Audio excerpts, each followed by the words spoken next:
Hi hello ಎಲ್ಲರೂ ಹೇಗಿದ್ದೀರಾ? ಚೆನ್ನಾಗಿದ್ದೀರಾ? ಇದು ಸೋಮವಾರದ ವ್ಲಾಗ್ ಆಗಿರುತ್ತೆ. ಮಿನಿ ವ್ಲಾಗ್ ಮಾಡ್ತಾ ಇದ್ದೀನಿ. ತುಂಬ ಜಾಸ್ತಿ ಎಲ್ಲ ವೀಡಿಯೋ ಮಾಡ್ಕೊಳಕ್ಕಾಗಿರಲಿಲ್ಲ. ಸೊ ಹಾಗಾಗಿ ಸೋಮವಾರ ಇರೋದ್ರಿಂದ ಸ್ವಲ್ಪ ಬ್ಯುಸಿ ಇರ್ತೀನಿ. ಕ್ಯಾಮ್ರಾನೆಲ್ಲ ತೊಗೊಂಡು ಫುಲ್ ಎಲ್ಲ ಡೀಟೇಲಾಗಿ ವೀಡಿಯೋ ಮಾಡೋಕ್ಕಾಗಿರಲಿಲ್ಲ. ಸೊ ನಾನು ಅವತ್ತು ಉಪವಾಸ ಇರ್ತೀನಿ. ನಾನೀಗ 4 ಕಾರ್ತಿಕ ಮಾಸದಲ್ಲೂ ಕೂಡ ಉಪವಾಸ ಇರ್ತೀನಿ. ಒಂದು ವಾರ ಮಾತ್ರ ನೆಲದೊಪ್ಪತ್ತು ಅಂತ ಬಿಡ್ತೀನಿ. ಇನ್ನು ಮಿಕ್ಕಿದ ದಿವಸ ಎಲ್ಲ ನಾರ್ಮಲ್ ಉಪವಾಸ ಇರ್ತೀನಿ. ಏನು ತೊಗೊಳ್ಳಲ್ಲ ಬೆಳಗ್ಗೆಯಿಂದ ಏನು ಸಾಯಂಕಾಲದವರೆಗೂ. ಸೊ ಸಾಯಂಕಾಲ ಏನಾಯಿತು, ದೇವಸ್ಥಾನ ಮಧ್ಯಾಹ್ನದ ಹೊತ್ತು ಯೂಶ್ವಲಿ ಹೋಗೋದು.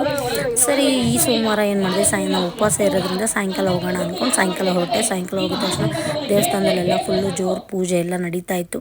ಪೂಜೆ ಎಲ್ಲ ಮುಗಿಸ್ಕೊಂಡು ದೇವ್ರದ್ದು ಅಲಂಕಾರ ಆಗಿರಲಿಲ್ಲ. ಯಾಕಂದರೆ ಬೆಳಗ್ಗೆ ಈ ದೇವಸ್ಥಾನದಲ್ಲಿ ಏನಂದರೆ ಕಾರ್ತಿಕ ಸೋಮವಾರದಲ್ಲಿ ತುಂಬ ಚೆನ್ನಾಗಿ ಪೂಜೆ ಮಾಡ್ತಾರೆ. ಇದು 2ನೇ ವಾರ ಆಗಿರೋದ್ರಿಂದ ಏನೋ ಪೂಜೆ ಇಟ್ಕೊಂಡಿದ್ರು ಅಥವಾ ಯಾರೋ ಮಾಡಿಸ್ತಿದ್ರು, ಗೊತ್ತಿಲ್ಲ ನನಗೂ ಆ್ಯಕ್ಚುಲಿ ಏನು ಅಂತ. ನಾನು ಹೋಗಿದ್ದೆ ಲೇಟ್ ಆಗಿತ್ತು, 7:30 ಆಗಿತ್ತಲ್ವ.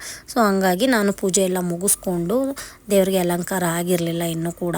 ನಾನು ಎಲ್ಲ ಪೂಜೆ ಎಲ್ಲ ಮುಗಿಸ್ಕೊಂಡು ಈಚೆ ಬಂದಿದ ತಕ್ಷಣ ತುಂಬ ಕ್ಲೌಡ್ ಇತ್ತು.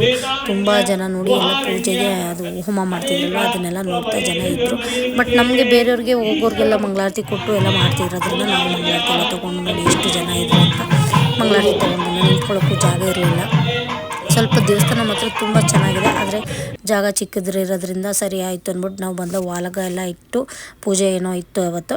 ಸರಿ, ನಾನು ದೇವಸ್ಥಾನ ದರ್ಶನ ಮಾಡಿ ಮನೇಲಿ ಹೋಗಿ ಊಟ ಮಾಡಬೇಕು ಅಂತ ಅಂದ್ಕೊಂಡಿದ್ದೆ.